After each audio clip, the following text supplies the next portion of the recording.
firman ini adalah ucapan Allah. Dan firman ini adalah Allah. Saudara-saudaraku yang terkasih, di sini di firman Ibrani 12 ayat 2 di sini dikatakan, marilah kita melakukannya dengan mata yang tertuju kepada Yesus yang memimpin kita dalam iman dan yang membawa iman kita itu kepada kesempurnaan. Ada yang mengerti? Sampai sini aja. Ini firman ini mengatakan, marilah kita melakukannya dengan mata tertuju kepada Yesus. Artinya apa? Kita harus fokus kepada Yesus. Oke, di sini sebelum lanjut saya juga mengucapkan ulang tahun kepada gereja ini yang sangat luar biasa, 13 tahun. Wow, itu kalau bukan karena Tuhan Yesus tidak mungkin. Ini semua bukan karena kekuatan manusia, bukan kepandaian manusia, tapi ini semua karena Tuhan. Selamat ulang tahun. Terus gereja ini dimuliakan, dilimpahkan berkat-berkatnya, banyak jiwa-jiwa lagi yang dimenangkan di dalam gereja ini. Saya luar biasa. Pokoknya selamat ulang tahun, sukses terus Ibu Gembala. Ya. Bulan depan juga persekutuan doa saya 2 tahun nih. Ya, tapi kita udah 1,5 tahun tidak ibadah. Ya. Ya. Di dalam di sini kita diutus, dipilih, ya, Yesaya 6 ayat 8. Yuk, tampilkan. Ya, mari kita baca sama-sama. 3, 2, 1. Lalu aku mendengar suara Tuhan berkata, siapakah yang aku utus dan siapakah yang mau pergi untuk aku? Maka sahutku, ini aku, utuslah aku. Nah, luar biasa ya, tapi luar biasa loh temanya, ya. Ini memang kalau kita bilang Tuhan memilih, siapapun yang dipilih, mau ngumpet di mana aja, kalau sudah ketangkap sama Tuhan, pasti ketangkap. Ya, saya juga awalnya dari seberang, ya. Saya tidak pernah cita-cita untuk saya pindah agama atau apa. Untuk saya, pokoknya saya I believe to the God. Saya percaya sama Tuhan. Ya, tapi kehidupan manusia itu semua kedepannya Tuhan Yesus yang atur, ya, bukan manusia, ya. Jadi di sini saya juga merasa bahwa kehidupan ini semua itu kita harus perlu dengan iman dan percaya. Kuncinya hanya 2 kepada Tuhan, iman dan percaya. Saya mau tanya, iman ini, saudara-saudaraku yang terkasih di dalam Tuhan, kalian beriman kepada Tuhan itu bagaimana caranya? Ini. Oke. Kita beriman kepada Tuhan karena Tuhan tidak terlihat oleh mata kita. Betul nggak? Kita percaya kepada Tuhan karena kita tidak melihat Tuhan. Kalau Tuhan itu berbentuk saya, nggak mungkin kalian mengimani saya. Tidak mungkin kalian lihat saya, kalian tidak mungkin percaya sama saya. Justru karena dia tidak percaya, karena kita harus beriman dan kita percaya kepada Tuhan karena dia tidak terlihat. Itu sangat sulit, tidak mudah. Karena Tuhan cuma bilang, tugasmu kepada saya cuma 2 hal. Imani saya dan percaya kepada saya. Nggak ada lain. Kamu mau ke gereja tiap minggu, seminggu 7 kali, atau kamu mau apapun. Kalau kamu tidak imani dan kamu tidak percaya, kamu tidak mendapatkan apa-apa. Kuncinya hanya iman. Coba tanya Ibu Gembala. Dia punya iman yang besar untuk mendirikan gereja ini. Tapi atas bantuan siapa? Bantuan Tuhan. Karena kamu mengimani saya dan kamu percaya sama saya, apa yang kamu minta akan saya berikan kepadamu. Ada amin? Kamu percaya kepada saya tidak akan mempermalukan kamu, kata Tuhan. Tuhan juga sudah berfirman di Mazmur 37 ayat 5 kan, Tuhan berfirman, serahkanlah segala kehidupanmu kepadaku, engkau percaya, aku bertindak untukmu. Ada amin? Amin. Jadi kita ini cuma punya iman dan percaya. Kita nggak terlihat loh. Tuhan itu tidak terlihat. Dulu Bapa menciptakan Jesus serupa. Benar nggak dengan kita? Supaya apa? Kita percaya. Tapi lihat, disiksa, dipikir malah tukang sihir. Ya kan, tukang sulap. Katanya bisa orang lumpuh, bisa jalan. Itu pokoknya seperti itulah. Tapi setelah tidak ada, Yesus disalib. Sekarang pasti anak-anak Tuhan ini percaya bahwa hari ketiga Tuhan Yesus bangkit. Siapa yang bangkitkan? Tidak ada. Dia bangkit sendiri karena dia Tuhan. Betul? Sekarang kita harus percaya. Berbagai macam, banyak yang beginilah, begitu ya. Saya cuma berpesan kepada saudara-saudaraku yang terkasih di dalam Tuhan. Jangan pernah berdebat mengenai agama. Pesan saya satu itu. Jangan pernah menjelek-jelekan agama lain. Agama itu manusia yang buat. Kita datang kepada Tuhan. Tuhan, saya Protestan. Tuhan, saya Katolik. Tuhan bilang, no. Saya tidak kenal itu. Saya yang tahu kalian adalah semua anak-anak saya. Amin. Dan kita tujuan kepada Tuhan, apa kuncinya? Itu dia, imani Tuhan dan percaya Tuhan. Nggak ada lain, nggak ada kata lain. Saudara-saudaraku yang terkasih di dalam Tuhan. Tuhan Yesus ini mengajarkan hanya 3. Faith, iman, love, kasih, dan hopes, pengharapan. Tapi apa yang paling besar dari antara 3 pelajaran Tuhan ini? Kasih. Kasih. Saya melihat orang bertengkar begini-begini, waduh, suami istri bertengkar. Benar. Istri mukul, ngebalas, tidak refleks, suaminya mukul. Tapi percaya, Tuhan sudah berjanji, jika kau punya kasih yang besar, dengan kasih kau bisa memenangkan segalanya. Ada amin? Amin. Karena jiwa kita ini, manusia ini lebih besar kedagingannya.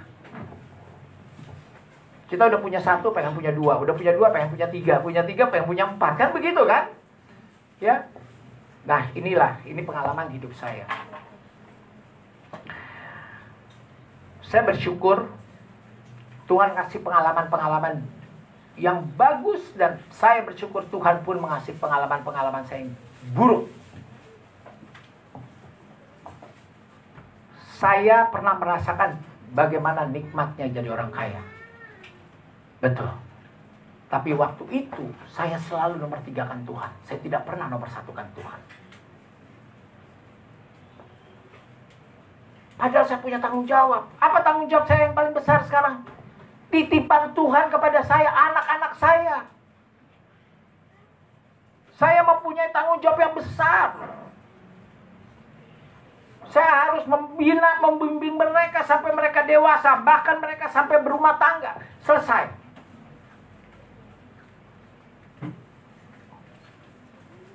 Saya pernah, beneran.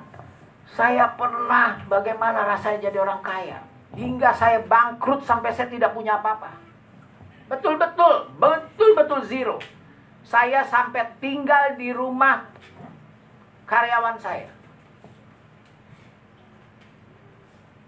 Rumah 1.800 meter, kolam renang, tempat gym, tempat badminton, coba. Tapi saya nggak punya damai sejahtera. Tapi setelah saya ikut Tuhan Yesus, oh puji Tuhan, praise the Lord, saya punya damai sejahtera. Amin. Hidup saya sekarang ini apa? Yang saya lakukan, saya hanya untuk Tuhan dan untuk anak-anak saya. Saya udah nggak mikirin duniawi lagi saya. Saya setiap hari saya bekerja, pagi saya harus bangun, saya harus masak untuk anak-anak saya. Anak-anak saya pokoknya harus makan dulu. Jadi kalau saya ada kerjaan, saya tinggalin rumah, saya juga merasa nyaman. Saya tidak kepikiran. Semasa COVID, saya lebih dekat kepada anak-anak saya. Dan saya banyak berpikir, wah dulu selalu pulang sore. Ya, sejak saya ikut Tuhan Yesus, memang saya pulang sore karena ibadah ya. Tapi sebelumnya, saya kembali jam 3 pagi, jam 2 pagi, disco, denger musik segala macam. Walaupun saya tidak minum, tidak merokok, tidak narkoba. Never in my life. Saya tidak ngopi, saya tidak ngeteh. Saya hanya minum air putih. Ya, benar. Saya tidak pernah ngerasain alkohol, ngebir, ampas, enggak. Jadi, saya dulu senang bawa teman-teman. Biar teman-teman mabok, kalau teman-teman mabok, saya lihat ketawa, senang gitu ya. Tapi setelah saya ikut Tuhan Yesus, nggak ada minat saya untuk situ. Everything change. Semua berubah. Berubah karena siapa? Because of Jesus. Bukan karena saya. Tapi berubah itu saya bersyukur banget. Di usia saya 56 tahun, saya diselamatkan oleh Yesus. Tuhan selamatkan saya. Kalau enggak, mungkin sampai umur saya ini 60 tahun, saya masih gila kali.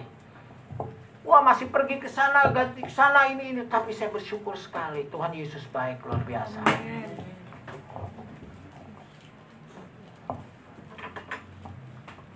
Karena itulah pengalaman hidup. Kalau manusia yang masih kedagingannya masih berat, masih banyak dengan duniawi, untuk dia melakukan hal-hal kenikmatan, itu iblis. Kenikmatan itu iblis. Saya berdoa setiap hari sama Tuhan. Tuhan, jadikan anak-anak saya yang takut akan Engkau. Jadikan kami keluarga yang takut akan Engkau. Karena kami hanya hidup ini, saya hidup ini sebenarnya terus terang saya dalam doa saya hanya untuk Tuhan. Dan untuk anak-anak saya. Ini kesaksian saya, Pak. Terjadi 3 minggu lalu. Ini saya mau cerita ya. Hari Senin dan Selasa. Waktu itu saya mesti bayar kreditan mobil saya mesti bayar anak saya kuliah yang di UI. Tapi hari Jumat itu, karena saya pikir hari Jumat saya dapat uang, jadi saya selesaikan bayaran-bayaran yang lain. Sampai hari waktu itu tanggal 26 kalau nggak salah, kita pergi vaksin. Bapak percaya, saya pergi vaksin, uang saya cuma 150.000 di dompet. Di bank saya empty, Pak. Tinggal 57.000. Tapi saya nggak ada rasa kegelisahan, saya nggak ada rasa ketakutan, saya nggak ada rasa... saya dalam mobil, saya cuma bilang, Tuhan tahu hari ini saya berjanji dengan BCA, saya harus bayar kreditan saya. Saya hanya bisa berserah sama Tuhan, saya bilang. Percaya, saya pulang vaksin, orang, in the name of Jesus ya, thank you Jesus. Orang pulang vaksin ada yang pegal-pegal, ada yang ngantuk, ada yang demam. Saya begitu selesai divaksin, saya nyetir mobil. Dokter udah bilang sama saya, kamu jangan nyetir mobil ya, Ji. Tapi gak ada yang nyetir lagi kan, saya nyetir mobil. Begitu nyampe rumah, saya masak. Waktu itu saya masak untuk anak-anak saya karena udah waktunya makan siang. Saya bikin sayur lodeh, saya bikin sambal, saya bikin tempe, kriuk, udah segala macam. Dari selesai itu, orang BCA datang di pagar saya lagi masak nih. Dia cuma bilang gini, Pak, kok belum ditransfer ya hari ini, kan Bapak janji tanggal 30 katanya. Saya cuma ngomong di Mas, saya lagi masak, saya nggak nemuin ya. Saya bilang, saya nggak nemuin, sorry, saya gini aja ya, dari jauh ya Mas. Oke, uang saya belum masuk, tapi sore ini saya pasti saya lunasin, pasti masuk, saya bilang. Saya cuma punya iman. Padahal saya nggak tahu uang itu masuk dari mana. Begitu saya mau berangkat, selesai saya masak, saya mau berangkat ke kamar, saya mau ambil barang-barang saya karena saya mesti rapat di Bogor. Saya dapat telepon dari Kombes. Ya. Wah, gini ngobrol, pesen baju.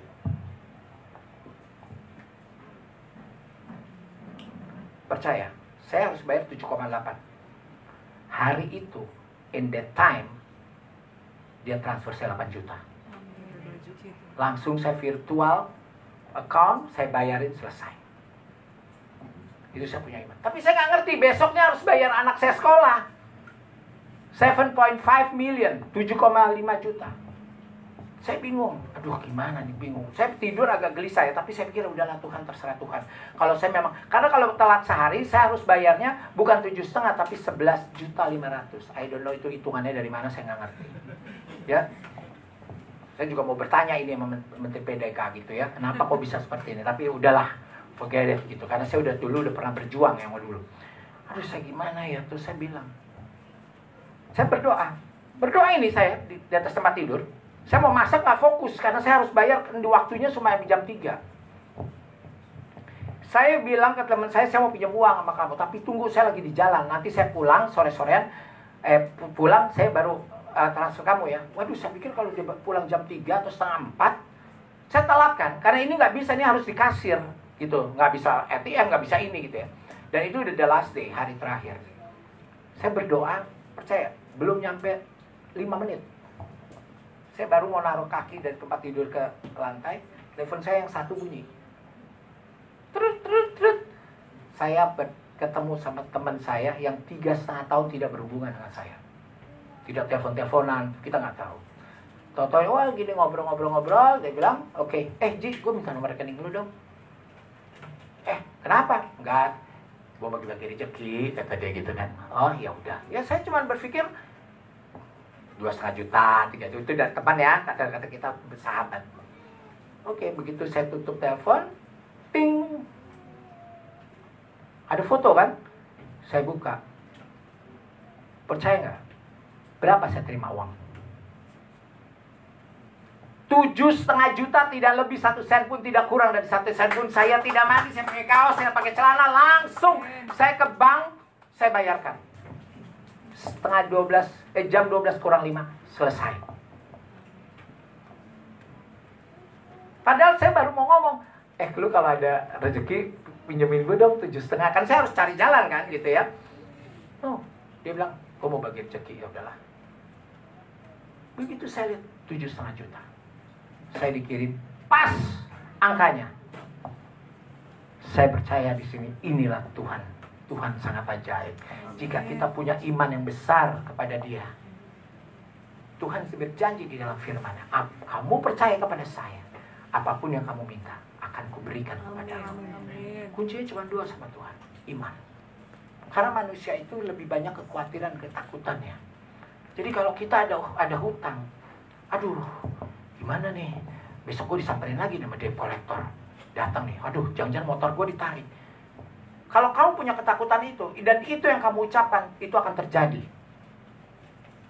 Karena di dalam firman, Tuhan berkata, apa yang kau takutkan, itu yang menghampirimu. Apa yang kau khawatirkan, itu yang mendatangimu. Jadi kalau kamu mau punya kekhawatiran dan ketakutan yang besar, dan kamu berucap dalam hatimu, itu yang akan terjadi padamu. Tapi kalau kamu punya iman, Tuhan, saya besok harus melunasi motor saya. Saya butuh motor itu, Tuhan. Tuhan bantu saya. Tuhan punya cara, 1.000.000 cara untuk kita.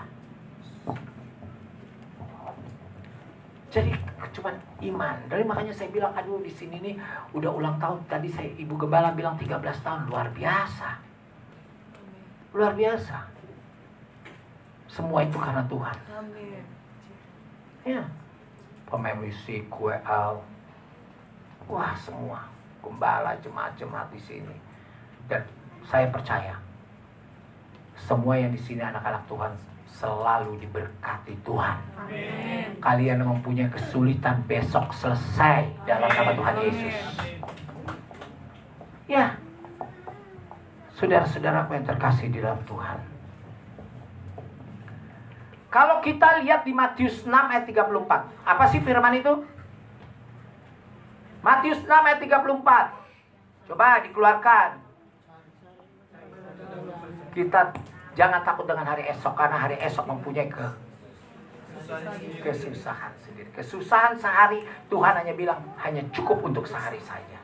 Jika kamu susah hari ini, dan besok tidak akan susah. Amin. Amin. Pasti besok jauh lebih baik dari hari ini. Amin. Ya, ayo kita baca sama-sama biar ini diimani dan ini betul-betul kalian mempunyai iman yang besar. Apapun yang ada di hadapanmu, seperti ini kau beriman, pasti terjadi sesuatu yang luar biasa. 3, 2, 1. Sebab itu janganlah kamu khawatir pada hari esok, karena hari esok mempunyai kesusahan sendiri. Kesusahan sehari cukuplah untuk sehari. Ya. Kita jangan pernah khawatir akan hari esok. Jangan kalau kita susah hari ini, aduh besok gue lebih susah. Ya kamu lebih susah. Dan kamu mesti yakin, hari ini saya susah, besok jauh lebih baik dari hari ini. Amin. Saya mau tanya, maaf, ada nggak yang di sini, di dalam ruangan ini, pernah tidak satu hari tidak makan dan tidak minum? Coba, angkat tangan. Tidak makan, tidak minum, bukan puasa ya. Kalian tidak punya makanan, tidak bisa makan. Kalian tidak punya air aqua habis, tidak bisa minum. Ada nggak? Nggak ada. Nggak ada. Kalian masak, walaupun uang ini cuma 50.000 masak. Kalian tinggal bertiga, pasti makanan kalian ada yang tersisa sedikit. Itulah Tuhan. Tuhan selalu ada lebihnya untuk kasih kita. Jadi kita harus percaya itu. Makanya semua orang Kristen pasti tahu dengan firman Matius 6 ayat 33. Pasti semua hafal. Carilah dulu kerajaan Allah. Carilah terus kerajaan Allah dan seluruh kebenaran, maka akan kau Dipenuhkan lagi. temukan. Ditambahkan. Maka Tuhan akan menambahkan terus kepada kita. Jadi kalau baca firman itu jangan baca, oh ini Matius 6:33, carilah terus kerajaan Allah dan seluruh kebenarannya, maka akan kutambahkan kepadamu. Oh, ya udah tahu. Tapi dengan iman. Kamu harus tahu yang dikatakan ucapan Allah itu di Matius 6 ayat 33 itu maksudnya apa.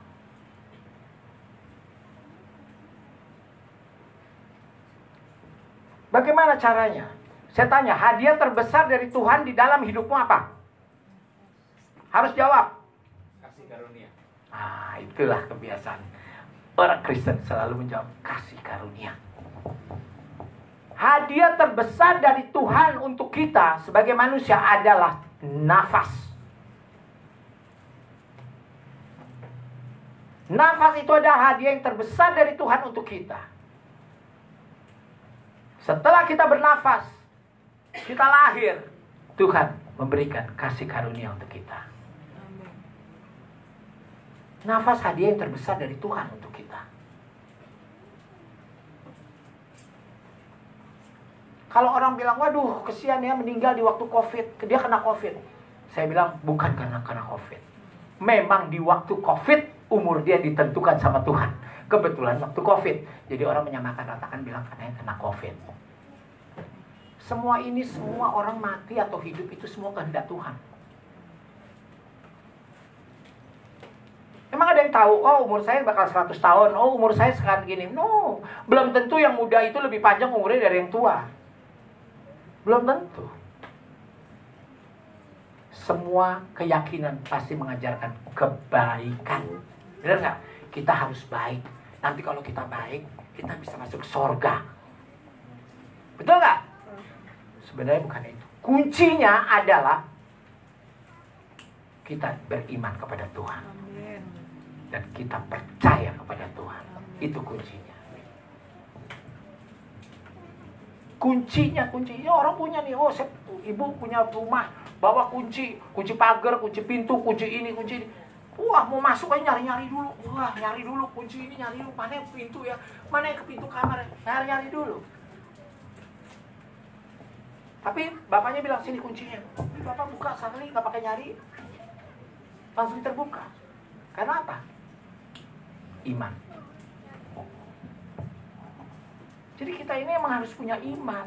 Mau anak kecil, mau apa, pelajari. Tanamkan iman yang besar dia kepada Tuhan. Percayakan dia kepada Tuhan. Jangan sampai ada anak nanya, kenapa sih kita percaya Tuhan? Tuhannya yang mana?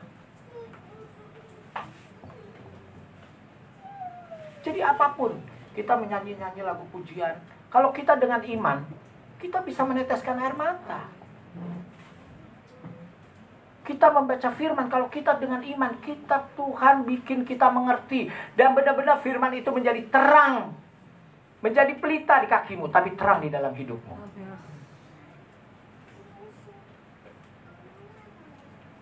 Wah. Makanya, kalau hidup dalam Tuhan, kita tidak pernah ada rasa takut. Dulu saya jujur, aduh gimana ya? Aduh ntar gimana ya? Aduh kalau mobil ini dijual, ntar orang bilang gue gak punya mobil ini dong. Gitu ya. Kalau sekarang, I don't care. Saya hidup apa adanya. Mobil satu, ya cukup bisa pergi sama anak-anak. Anak saya, oh dia punya motor, tapi boleh ya naik motor, tapi kamu gak boleh jauh-jauh. Karena apa? Saya sebagai orang tua, saya percaya Tuhan mengirimkan malaikatnya untuk menjaga anak-anak saya. Tapi kita sebagai manusia biasa, kita sebagai orang, pasti ada sedikit kekhawatiran. Takut anak saya jatuh, takut anak saya kenapa, gitu ya. Itu pasti ada. Tapi jangan, kekhawatiran itu harus dihilangkan. Dan kita setiap saat kita harus berdoa. Orang Kristen itu enak loh, berdoa bisa setiap saat. Benar nggak? Mau dimanapun kamu bisa berdoa. Dan Tuhan mendengar. Dan Tuhan perhitungkan kata-kata kita. Jadi tidak, oh harus di sini kamu berdoa. Oh harus cuci tangan, harus ini. No. Tuhan mendengar doa kita. Hari ini kamu berdoa, belum tentu kamu besok dikabulkan sama Tuhan. Belum tentu minggu depan kamu dikabulkan sama Tuhan. Belum tentu tahun depan kamu dikabulkan sama Tuhan. Jadi jangan suka menentukan hari kita ini untuk diri kita sendiri. Karena waktu kita bukan waktunya Tuhan, tapi waktu Tuhan pasti yang terbaik untuk kita. Amin. Ada amin? Ya saudara-saudaraku yang terkasih di dalam Tuhan, kita harus percaya kalau kita berdoa hari ini memang belum waktunya Tuhan memberikan kepada kita. Jadi jangan pernah kalau kita sudah punya mobil, kita minta Tuhan kepengen mobil. Tuhan tahu yang kamu butuhkan bukan mobil. Sebenarnya kamu untuk biaya anak-anak kamu sekolah, ya biaya untuk makan itu lebih penting. Tuhan pasti berkati itu. Jadi kalau berdoa jangan melampiaskan hawa nafsu pribadi kita kepada Tuhan. Tuhan tidak menginginkan itu. Tuhan tuh dia usah kita minta, Tuhan tahu kok apa yang kita butuhkan. Benar gak? Banyak sekarang ya orang yang diberhentikan dari pekerjaan, ya orang yang ribut sama adiknya, ribut sama kakaknya, ribut sama pacarnya, ya. Tapi percaya, semua itu kalau kau mau punya kasih tidak akan terjadi, dan pasti semua akan merasakan damai sejahtera. Jadi kita jangan selalu dalam kekhawatiran atau ketakutan. Aduh, kok adik gue ini menghina gue banget sih, kata gue gak kerjaan, tapi adik gue tuh, aduh apa-apa nyindir terus, kata dia gitu kan. Wah ini itu jangan. Kamu percaya, jika kamu dikeluarkan dari pekerjaan, kamu yakin bahwa Tuhan akan kasih pekerjaan baru yang lebih baik dari kemarin. Jadi kalau kita habis berdoa pagi, doa Bapa kami terus bilang sama Tuhan, Tuhan, saya mengucap syukur dan terima kasih kau telah bangunkan aku pagi hari ini dengan nafas yang sehat, jiwa yang sehat, pemikiran yang sehat, kehidupanku yang lebih baik dari hari kemarin, keuanganku yang lebih baik dari kemarin. Biarlah Tuhan apa yang kurencanakan hari ini, yang kujalankan hari ini dalam pekerjaanku, semua dalam kehidupanku, biarlah sesuai dengan rencanamu. Karena kalau kita tidak berserah diri kepada Tuhan, jiwa ini tidak merasa damai. Ada aja. Dan saya kadang, ya sorry ya, banyak juga kan, mau siapapun lah, saya nggak usah sebut, mau siapapun. Gerejanya kecil, nggak mau gue. Kalau gereja gue besar, gue mau. Gerejanya masuk kampung. Nggak, gue maunya gereja di kota aja. Saya cuma berpesan, pelayanan untuk Tuhan. Dimanapun, even kamu kepanasan dengan sinar matahari, Tuhan tidak akan membuat kamu panas. Jika kau memang niatnya untuk meninggikan dan memuliakan namanya. Jadi kalau kita melayani Tuhan, dimanapun, mau di kolong jembatan, sama pengemis, lakukan dengan iman dan percaya Tuhan ada bersama kita. Ada amin? Amin. Jadi nggak perlu, wah pengennya gereja besar, pengennya wah begini. No. Dan saya juga berpesan kepada saudara-saudaraku yang terkasih dan Tuhan, jangan pernah mengejas seorang. Malas gue sama dia tukang ngomongin orang. Jangan. Justru kita harus rangkul orang-orang seperti itu dan kita memberikan kasih kepada mereka. Percaya nggak? Mau siapapun, mau pelacur, mau pencuri, pencopet, siapapun, kalau dia bertobat dan dia berhadapan dengan Tuhan, Tuhan ampuni. Ada amin? Itu Tuhan. Kita sesama manusia kenapa nggak bisa? Harus bisa. Harus bisa. Kita disakiti, doa sama Tuhan. Tuhan ampuni dosa-dosanya Tuhan. Dia tidak tahu apa yang dia lakukan. Tuntun terus dia Tuhan. Tuntun terus ke jalan yang benar. Percaya sama saya, orang yang menyakiti kita, tapi kalau kita dekat sama Tuhan dan kita berserah diri kepada Tuhan, orang yang menyakiti kita, pasti terjadi sesuatu yang untuk menjadi pelajaran dia. Saya percaya itu. Pokoknya, kalau saya boleh ngomong, seperti Tuhan juga mengajarkan Galatia 14 ayat 5. Di situ kan Tuhan bilang, kasihilah musuh-musuhmu seperti engkau mengasihi dirimu sendiri. Banyak loh sekarang. Saya lihat aja ya, berita tadi malam di TV.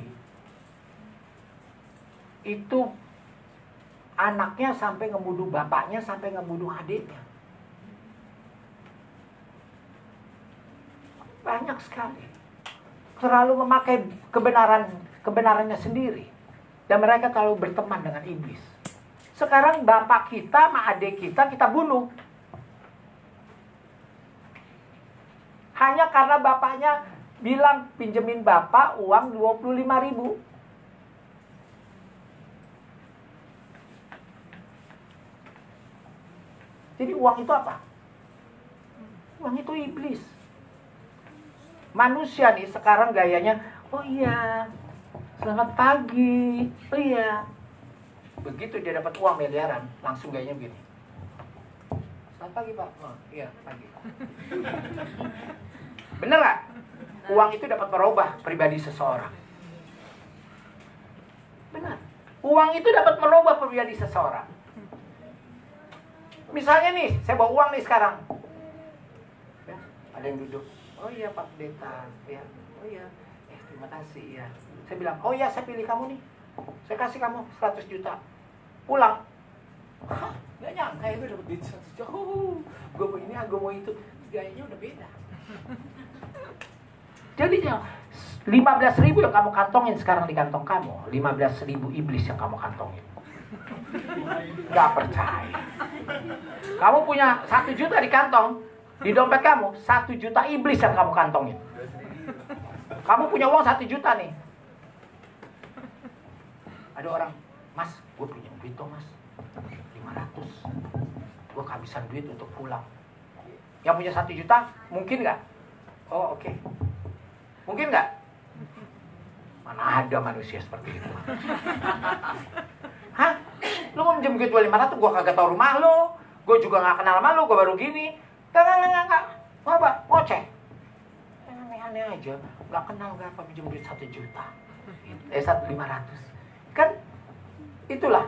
Yang bikin dia seperti itu apa? Karena uangnya. Tapi kalau dia punya iman yang besar, punya kasih yang besar. Ini, saya juga mesti pergi kemana-mana. Saya kasih aja ya kamu 300. Kamu gak usah pinjam, saya kasih, saya ikhlas kok. In the name of Jesus, saya ikhlas untuk kamu. Kamu pasti nanti lebih diberkati kamu, ya. Ini cukup kamu untuk pulang kan? Untuk ini, oke. Tapi jangan ngasih. Oh ya, gue kasih aja 300 ya. Gue percaya ke Tuhan besok kasih gue 3 juta. Gak bakalan. Gak bakalan. Percaya sama saya. Sesuatu yang kamu lakukan dengan ikhlas dan kamu tidak menuntut apa-apa, gak usah khawatir. Besok pagi kamu kasih makanan dia 1 piring, besok pagi kamu dapat 10 piring dan itu benar. Coba lakukan kalau nggak percaya. Misalnya ada teman yang ini, aduh gimana nih, gue makanan cuma gue buat untuk anak gue, sama laki gue, sama anak gue. Aduh ada teman gue gereja gue mau makan, gue udah lapar banget lagi. Gue nggak ngajak dia kan nggak enak nih katanya. Makan ya tapi apa adanya gitu. Ini nasinya saya ambilin, diambilin supaya cukup kan. diambilin. Ini lauknya cuma apa adanya ya. Gitu. Ngedumel. Dia pulang dia gini, aduh, itu teman tadi dari gereja, toto mendadak ke sini. Kita makan lagi begini, aduh, maaf ya nak, kalau makanannya Nana makanannya nggak terlalu banyak ya Pak, maaf ya Pak. Kalau tadi temanku gini. Itu namanya tidak ikhlas. Tapi kalau kamu ikhlas, kamu makannya lauk cuma 2, telur dadar sama tempe goreng misalnya. Tapi kamu lakukan dengan ikhlas, kamu ajak teman kamu ke rumah kamu dan kamu beri makan dengan ikhlas. Atau bahkan kamu cuma makan sedikit, biarkan kamu, saya dan anak-anak saya dan suami saya. Kamu percaya nggak? Besok dikirimin 10 porsi steak sama Tuhan. Itu Tuhan. Benar.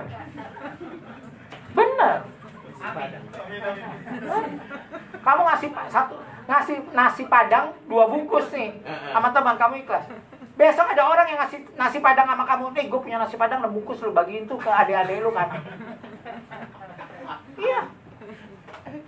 Kuncinya apa? Percaya saja. Wih, kurang ajar nih cowok ya. Gue udah baik-baik sama dia lirik-lirik sama cewek. Ya, wah berantem, cemburu. Gak usah. Kamu berdoa langsung sama Tuhan. Tuhan, dia udah jadi pasangan saya, tapi kenapa dia kok masih genit ya Tuhan? Lihat, kalau dia nggak baik untuk saya, ya udah jauhkan aja dia dari saya Tuhan. Kalau dia nggak baik, dijauhin sama Tuhan beneran. Tapi kalau dia baik, dia tetap berhubungan baik. Dan dia akan, maaf ya tadi saya iseng godain kamu. Nanti saya ngeliatnya cewek, saya pikir kamu cemburuan sama saya. Laki juga senang dicemburuin. Benar. Dia kata udah kawin 40 tahun, tetap pengen dicemburuin. Kalau kamu dicemburuin makin gila lakinya. Dia pikir kamu cintanya bohongan. Ya? Benar. Istri juga gitu. Suami gue nih mentang-mentang udah tua, gue masih muda, gue pergi-pergi gak pernah ditanya, gue gak pernah dimarahin, gue gak pernah ditanya pergi sama siapa. Kayaknya nyantai-nyantai amat gitu kan. Besok kenalan. Nanti kalau udah nyangkut baru berantem gitu. Tapi cuma nih, Ma, dari mana sih Ma, gini hari baru pulang? Oh arisan Pak. Oh yaudah, jaga kesehatan dong Ma. Seneng banget. Kamu punya gaji cuma 2 juta. Pacar kamu, gak usah kamu beliin emas, gak usah kamu beliin makanan. Kamu beliin mawar nih setangkai, kamu kasih. Ini untuk kamu karena saya habis gajian. Seneng. Ya bukan bunganya untuk makan, bukan. Tapi seneng, karena apa? Perhatian. Jadi kita juga sama Tuhan begitu sangat perhatian sama dia. Oh iya, saya anak Tuhan, saya Kristen. Saya wajib membaca firman setiap hari. Tapi saya harus mengerti isi firman ini supaya saya jalan hidup saya sesuai dengan firman-firman Tuhan. Kalau kita pengen diperhatiin Tuhan, kita juga harus perhatiin Tuhan. Jangan berdoa kepaksa. Tuhan tidak usah diminta, tapi Tuhan sangat tahu apa yang kita butuhkan. Ya,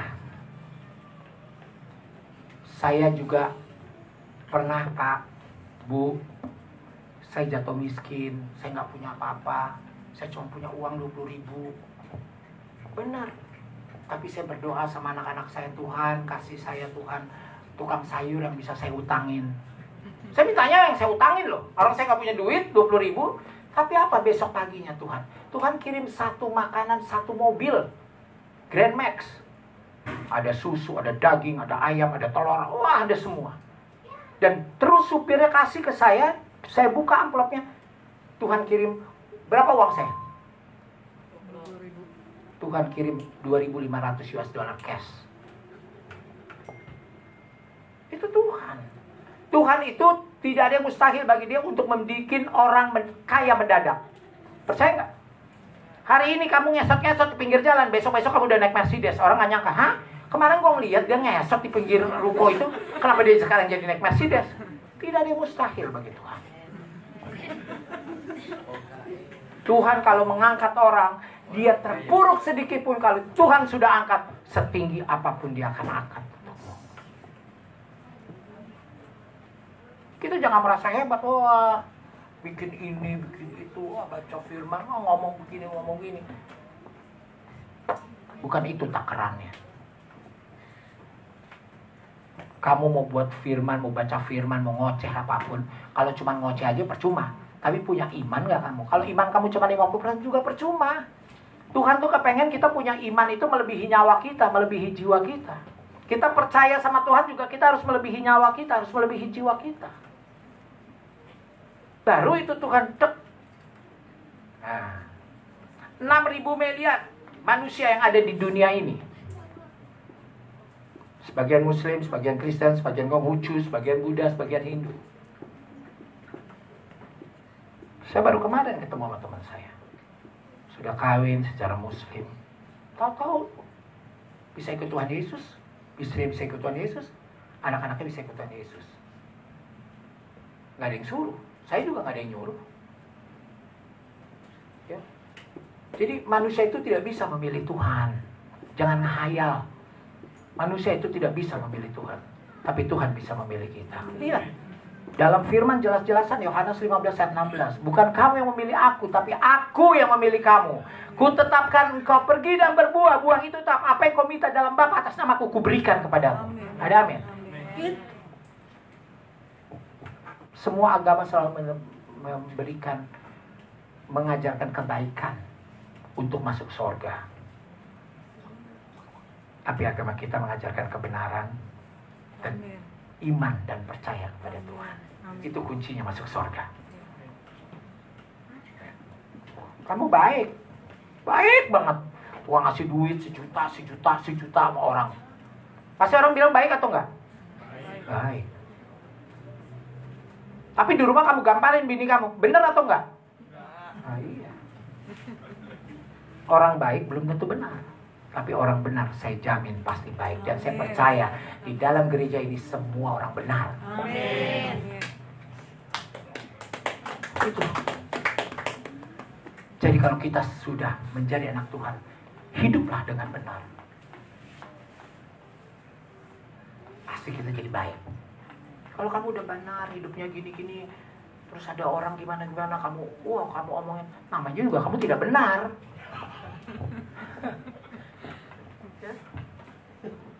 Saya dulu paling hobi loh dengar gosip. Si ini begini, si ini begini, si ini begini gitu ya. Ngumpul yuk dengerin gosip gitu kan, ngumpul ngafe gitu. Terus sekarang Tuhan sudah berubah. Ya ada aja, ngumpul yuk di Pondok Indah yuk. Ada aja dibikin ngantuk. Iya, atau ketiduran. Ya, ayo kamu. Terus saya bilang sama anak saya, ayo kita ke Pondok Indah yuk. Pondok Indah, papa mau ketemu temen nih, pengen dengerin gosip. Ya, dek, mobilnya nggak bisa di starter. Ada aja. Jadi itu semua manusia itu hanya bisa berencana, tapi Tuhan yang menentukan. Ya. Jadi di ulang tahun gereja di sini, yang datang ke sini, saya percaya imanmu mulai hari ini luar biasa. Amin. Ya, jadi jangan ke gereja hanya karena besok ke salon mau sasakan model begini terus ke gereja pengen supaya dilihat orang. Ya, saya ke gereja punya baju baru, punya batik baru, saya mau ke gereja. Ke gereja itu jangan menjadi satu kata. Imanmu yang penting. Dari rumah kamu sudah punya iman untuk ke gereja, lakukan. Dia duduk di gereja pakai sanggulan, duduk di depan supaya kelihatan sama orang, dilihatin orang, pakai minyak wangi, supaya kecium orang. Ya. Tapi begitu pendetanya ngomong, oh iya, tidak ada iman, dia nggak ngerti. Saya kalau tanya, Bu, Ibu kenapa tepuk tangan? Iya tadi denger itu. Firman yang mana, Bu? Iya. Ya, jadi kita perlu dari rumah kita sudah punya iman, kita percaya Yesus. Hari Minggu jangan ngomong bisnis. Hari Minggu bicara tentang Tuhan saja, bicara tentang firman aja. Ya, bisnis mulai Senin sampai Jumat, Sabtu untuk keluarga, Minggu untuk keluarga. Udah, Tuhan pasti mencukupi kita. Amin. Ya, aduh, gue mesti hari gimana nih? Gue ada rapat, tapi gue ke gereja. Aduh, gue rapat dulu deh, ntar kalau enggak tendernya gagal, kerjaan gue gagal. Kalau kamu dahulukan Tuhan tidak ada yang gagal. Amin. Percaya sama saya. Jadi kita harus yakin dengan iman, Ibu ya. Jadi gereja ini, aduh Tuhan Yesus, terima kasih saya diundang dalam ulang tahun. Ini udah yang kedua, Ibu ya. Tahun Iya, lalu, Pasti tahun ulang tahun tahun juga. lalu. Iya, tahun 19 ya. Yang ke-12. Iya, yang 12 ke-12. tahun lalu. Wah. Luar biasa. Saya tadi langsung ingat, oh iya, saya punya juga yang kedua tahun. Iya, kedua tahun. Besok nih Oktober. Saya mesti buat deh. Walaupun undangan terbatas. Saya suka gitu, undangan terbatas gitu. Undang-undangnya 50 orang. Yang datang 150. Tapi saya nggak marah loh. Saya nggak marah. Saya bersyukur sama Tuhan. Oh Tuhan, Kau kirimkan begitu banyak anak-anakmu. Biar rumahku jadi banyak yang dimenangkan. Amin. Benar. Tapi saya juga bingung. Saya ngundang waktu itu awalnya 30 orang ya kalau nggak salah. Saya masak untuk 30 orang. Tapi saya main cemplung. Ya, masak sendiri. Yang datang 99 orang. Saya udah gini nih. Aduh Tuhan, makanan saya cukup gak ya? Ya, saya udah sibuk sama dia. Ada makanan apa lagi ya? Ada makanan apa? Puji Tuhan, habis dan masih tersisa. Jadi Tuhan nambahkan makanannya tanpa kelihatan sama saya. Ya, terus, tapi semua puas. Itu benar itu. Itu benar kejadian. Yang kedua, aduh kemarin 99. Sekarang berapa ya? Oh mungkin kemarin ada baru kali. Mungkin 70-an. 110. Tapi saya terus terang waktu itu saudara saya juga sahabat kita John Kay terakhir beri kesaksian di rumah saya itu 155 orang yang datang. Wow, puji Tuhan. Dan terus COVID kan gitu. Terus nggak bisa. Tapi sebenarnya saya kepengen, tapi gimana ya? Saya udah tua, saya pikir gitu kan. Kalau saya kenapa-napa, kesian anak-anak saya nggak ada yang masakin tiap pagi, ya kan? Aduh, saya bingung. Udah deh, tunggu kelar dulu aja, tunggu kelar. Aku bilang gitu. Iya. Ya, kita kan sebagai orang tua juga. Ntar anak saya jam 1, Pak lapar Pak, aku belum ada masakan. Atau saya lagi pergi, Pak nggak ada masakan. Kita punya beban. Tapi sungguh, bukan saya membanggakan keluarga saya, tapi anak-anak saya sangat luar biasa. Amin. Apapun yang ada di meja makan pasti dimakan dan pasti habis. Salah satunya, wih, tamu saya juga istimewa, yang tukang habisin makanan.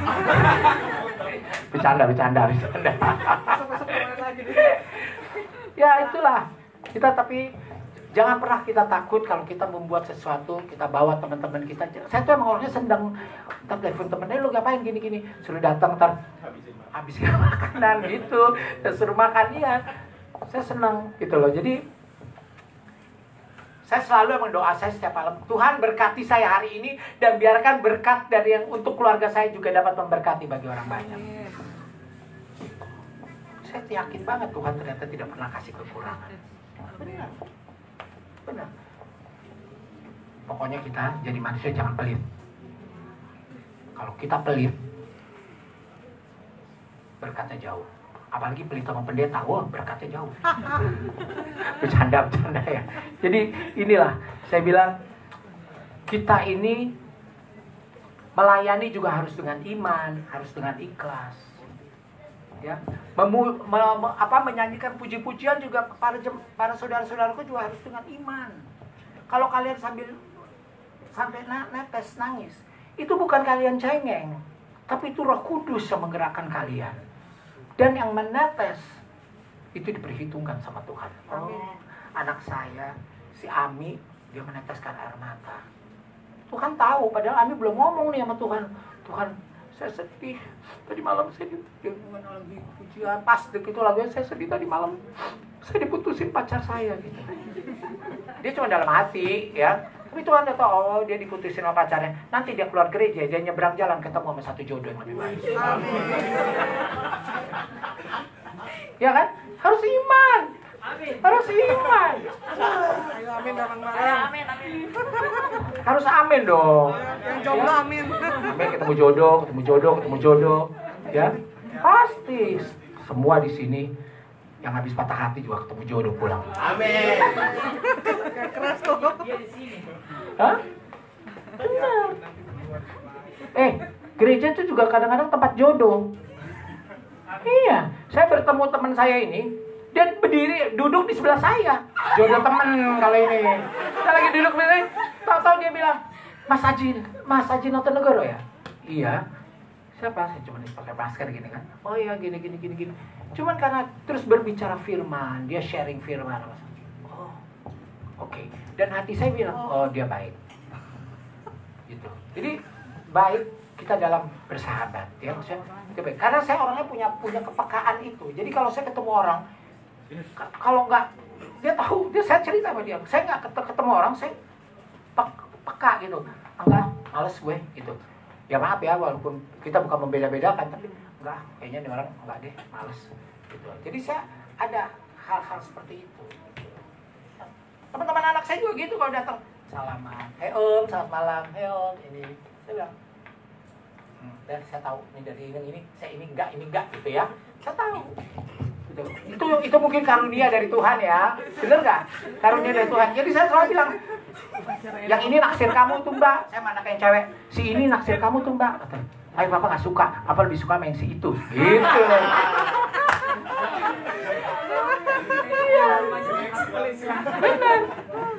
Bener. Jadi ya saya kepengen semua kalau anak-anak saya takut akan Tuhan, ketemu jodohnya juga yang takut akan Tuhan. Saya juga sama anak-anak saya bilang, kalau kamu pacaran lain iman, gak usah diterusin, nanti saling menyakitin. Udah saling cinta, bapaknya sana lu nggak harus masuk ke sana, yang ini lu nggak bisa pindah, akhirnya saling menyakiti. Bener nggak? Itu jadi dosa. Jadi kalau bisa seiman ya seiman aja. Hubungan tuh dinikmati saja. Ya. Jangan, oh ini gini. Udah deh nggak mungkin, nggak, saya nggak setuju. Ini, saya bilang jangan buang-buang waktu. Kalau bisa sekali pacaran jadi istri. Papa curhat, ini papa curhat buat itu. Gitu, nggak curhat. Ini sambil serempet-serempet dikit. Gitu. Enggak, saya cuma memang menyarankan selalu sama anak-anak saya, carilah yang seiman. Yang penting percayanya kepada saya. Yang penting kalau ini udah ini, ya udah deh, terserah deh, oke, misalnya. Kamu pacaran sama dia, ternyata orang tua sana, oh nggak bisa. Kamu mesti contohnya nih, kayak teman saya. Udah pindah-pindah. Balik lagi sekarang. Ya kan? Akhirnya keluarganya balik lagi. Jadi untuk apa? Saya nggak suka orang mempermainkan Tuhan. Ya? Jadi jalankan aja lah sesuai firman-Nya. Lebih diberkati kok. Kan ada nih cowok-cowok juga, main drum, main gitar, main organ, main bass. Yang penting kece, yang penting cantik lah. Kau pacarin aja dulu. Ya. Gak boleh. Ntar mau macarin ada niat lain lagi. Bukan macarin, mau nyobain. Nah, lebih dosa itu. Ya. Jadi, saudara-saudaraku yang terkasih di dalam Tuhan, saya dengar sih barusan kruyuk pada lapar ya. Ya. Bu Gembala, terima kasih buat undangannya pada hari ini. Ini sangat luar biasa. Ini kalau bukan rencananya Tuhan tidak mungkin. Ya, terima kasih dan sebentar lagi kita akan menghadapi Natal. Ya, semua saya percaya bulan depan sebenarnya udah level 1 ya. Tapi orang Jakarta kalau kasih level 1 udah kayak tawon, ya. Tapi tetap jaga kesehatan. Gitu. Ya, walaupun kita percaya sama Tuhan, kita tetap harus berhikmah, kita harus jaga kesehatan. Cuci tangan, pakai masker, jangan berkerumun. Ini nggak berkerumun kok, jaraknya jauh-jauh ini.